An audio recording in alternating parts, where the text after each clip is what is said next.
So a few years ago, I was working this ordinary corporate job, and about every day during this time, I would go out to this park near where I worked and take a little walk for lunch. There's a little park with a little pond and some ducks and some geese.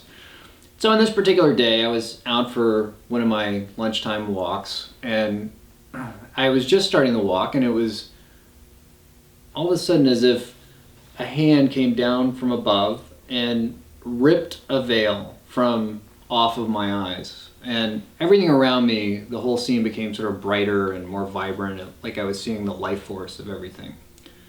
But then, as if to say, that was not quite the intended effect. The hand came down again and ripped a second veil from off of my eyes. And it was like my whole frame of reference paused in time for about a full second. And the world moved forward, and it was as if I was suddenly seeing through the eyes of God. And I was watching the whole scene being created and dissolved in front of me as if painted in liquid light, like every blade of grass and every leaf on every tree, and even my own skin was painted in these brushstrokes of liquid light that came from nothing and then dissolved into nothing again.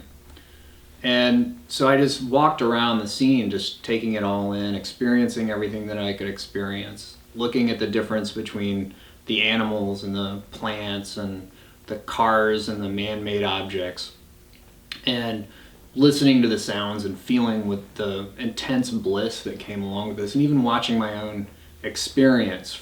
I could kind of see the whole thing from a more abstracted, higher vantage point, so to speak. And eventually, the bliss started to subside and the experience became more integrated, that I kind of caught back up with the scene a little bit. The light show was still going on, but it was more a part of my own experience. And then I started also to become aware again of the passing of time. And I noticed that several hours had passed. And so it was really clear to me, this was enlightenment, welcome to enlightenment. But the question still remained now, what to do next?